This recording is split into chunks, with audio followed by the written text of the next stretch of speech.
What's good, YouTube? It's your boy Juicy Jeff. Oh my gosh, there's a Ferrari right there, or a Lamborghini. Woo! Man. And today is currently Monday.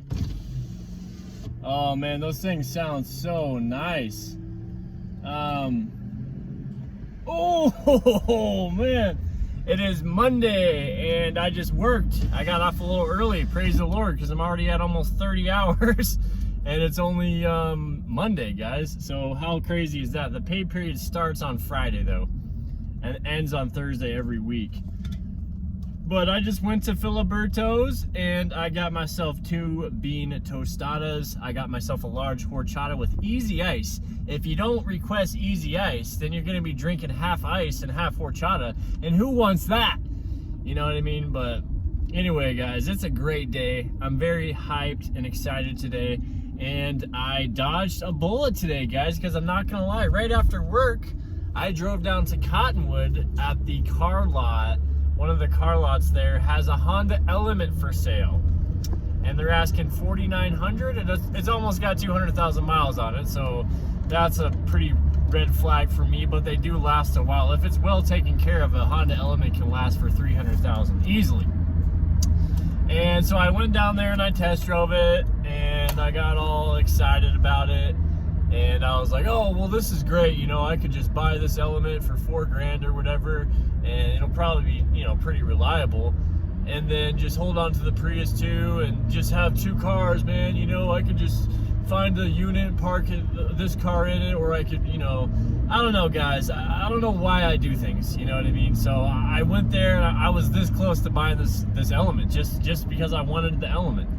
And I thought about it, and I was like, after I test drove it for like 20-30 minutes, I'm like, dude, it would be cool to have this, because what I could do is keep the Prius, right, and then have the Element as like a project to put a build in the back, and just have that as like my expedition vehicle or my adventure vehicle. It's got big tires on it. It's pretty much like a truck, and there is a lot of room in those guys. There's a ton of room. But I came to the conclusion, and I was like, I don't need it. I don't need it. And less is more, guys. This whole lifestyle I'm living right now is the reality of having less and having money, where if something did happen, say something happens with the Prius again, the head gasket goes out, or the ABS light comes back on, and I gotta get a whole new braking system again or something, at least I have the money to get that if I need to get it. Even though I'd still be in trouble, you know, it would suck if anything happened like that. But at least I have the money to handle stuff if it happens. But anyway, guys, yeah, I thought about it, and I was like, all right, man, we're just not gonna get it.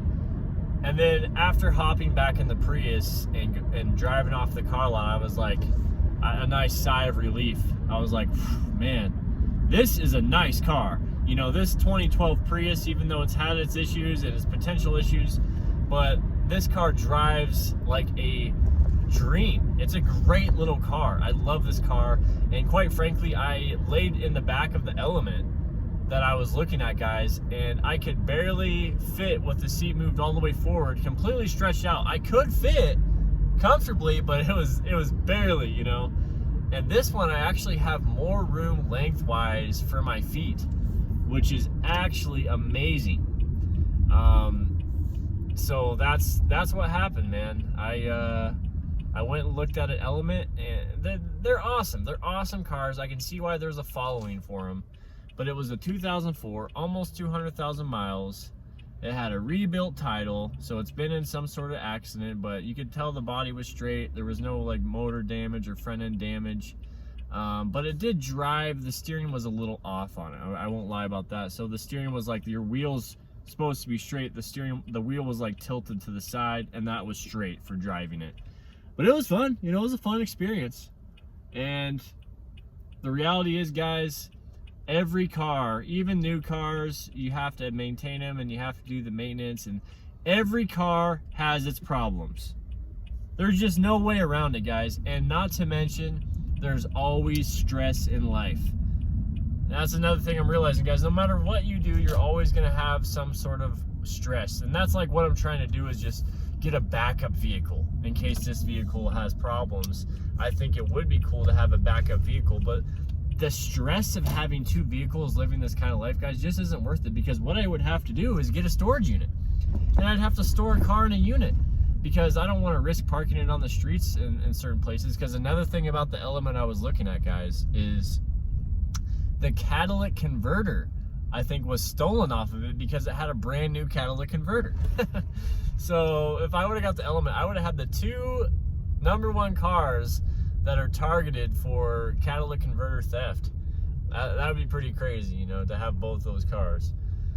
So I decided not to get it, and I'm pretty happy. And I told them, though, if they still have it around, I might consider it in the future, but I doubt they're gonna have it, guys. Those cars sell pretty fast, and they move off the lots pretty fast. So that's what happened with me today, and yeah, that's pretty much it, guys. So we're at the mall parking area once again, and I got something to tell you guys. I got a cool, not a cool story, just kind of a goofy story, but in the meantime, look at the sunset right here. Man, is my camera all blurry again? My camera's blurry. No, it doesn't look too blurry. It's kind of blurry. Dang it! That's so annoying. I hate it when it's blurry. You guys don't get a clean picture. Look at that sunset, though. That's pretty incredible. Woo! That's pretty nice. Yeah, guys, so I come to this lot pretty regularly now. I'm kind of a regular at this lot. And there's a guy. I don't know if he's in that van. He might be in the van behind me here. You guys, I don't know if you guys can see him. Yeah, that black van. I think that might be him.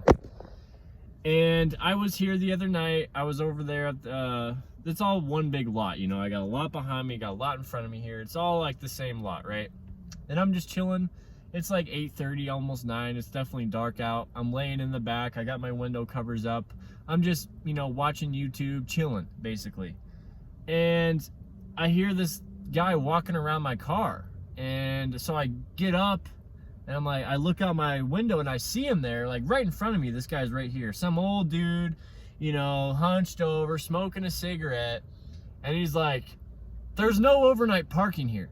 And I was like, I'm about to leave. Like, I'm not, you know, I'm not staying here. And he's like, good.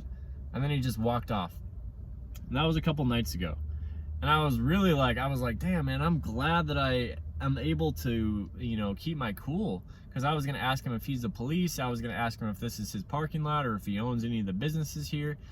But I did it, and I'm glad I did it because I don't want to escalate things. But I was tested to my wits' end last night, guys. I was here pretty much in this exact spot.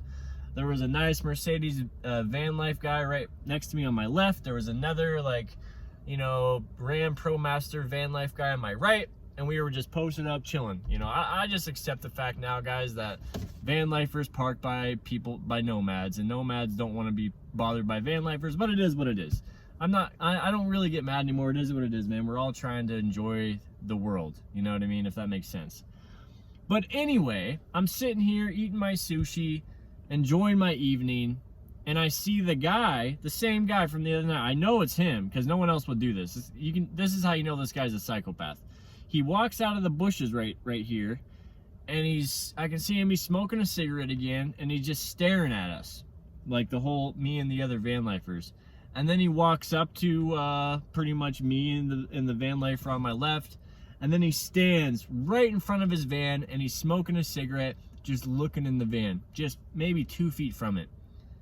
And he obviously sees me because I'm right here. My windows aren't tinted. It's pretty obvious that I'm sitting here in my car watching a video or whatever.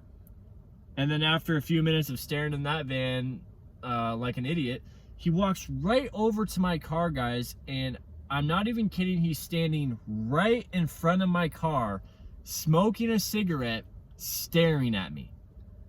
And my first, I gotta turn him off. My first instinct was I was gonna blast my lights at him. I was gonna turn on my brakes. I was this close to doing it. I was gonna turn on my brakes. But instead, guys, I completely ignored him. Like, we both knew we were, you know, I knew he was there, and he knew I knew he was there. But I didn't acknowledge him. I just kept eating my sushi begrudgingly, because who wants to eat food when someone's staring you down, smoking a cigarette, looking at you like you're van life scum. And he literally stood there for several minutes, guys. I'm sitting here in my car and imagine some dude, creepy looking dude, smoking a cigarette. He's obviously a psychopath, just staring right at you and not moving, you know, completely invading my space. And so anyway, I kept my cool. I pretended like he wasn't even there, and he ended up walking off. And then I saw him throw some trash by another van that was parked over there. So this guy, you know, obviously he owns this lot or something, and he just thinks van lifers are scum, or people that are nomads are complete, you know, van life scum. That's what I think he thinks. He thinks we're all, I don't know, but you know what, guys? I'm glad I didn't get super frustrated with him or end up doing something. But what's funny too is last night when I was parked by the van on my left, I saw like a little bag of something that was put underneath that van, and I think that guy might have did that. He might have put it under my van, under somebody's van. So I checked my car to make sure he didn't do anything to my car. And if that's him in that van, I'll be surprised, because no, he's definitely not smart enough to get a van like that, or smart enough to live in a van. Maybe he is. I don't know. I'm really curious if that's him, because he's definitely a psychopath. He's one of the first I've seen. Well, there's a lot around here, honestly, but to just walk up to people in their vans and just stare at them, and just like, he has no power. So that's what pisses me off. This guy has, I mean, who is this guy? He looks like a bum. He really looks like a bum. Like, he's not, this guy isn't rich. He doesn't own anything out here. This isn't his lot. He's not the police. So every time I think I find a cool spot to chill, guys, and relax as a nomad, something always happens, you know, so it is what it is. But hey, I would rather deal with some random guy and laugh it off than deal with the bills and the extra load of stress and all the crap you have to deal with when you have a place. So let's not forget that, guys. I'm in this for a pretty long run. I was thinking the other day, guys, because my boss actually, apparently he owns some houses and he rents them out to some of the workers. And I don't want to do that, because I don't want to be under his thumb that much. I'm already under his thumb enough with just the job in general. So it's like, dude, I know a couple of my coworkers, they rent from him and they get discounts on rent, but you know what that means? That means you're tied with him.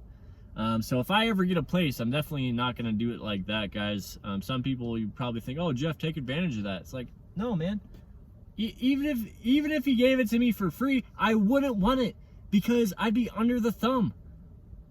You know, I don't want, if I get a place, it's my own place, and that's it. So damn, that sun's coming through nice now. But honestly, guys, I've thought about it, and every time I think about it, I get sad and kind of depressed, because when you live alone, it's like you really should be taking advantage of things like this. You know, if you live alone and you got no pets and no kids, it's like, you know, what's the point of having a place? I feel like that would make you super sad, because it's just like you got all this space and it's just you in there watching TV and cooking yourself a nice meal, lighting a candle by yourself. It's like, nah, man, this is the life I want to live. You know, I don't want to live that. I'm not trying to relax, man. I'm trying to get after it. So anyway, guys, that's going to be the video. We stretched this out to almost 15 minutes, man. Crushing it. So hopefully you guys enjoy it, and I'll let you guys know what happens with this creepy freaking idiot. And I'll let you guys see the sunset before I go. And you guys hit that like button if you guys like this video. Make sure you guys subscribe to the channel for more videos. And it is Juicy Jeff signing out. I'll catch you guys later. Peace.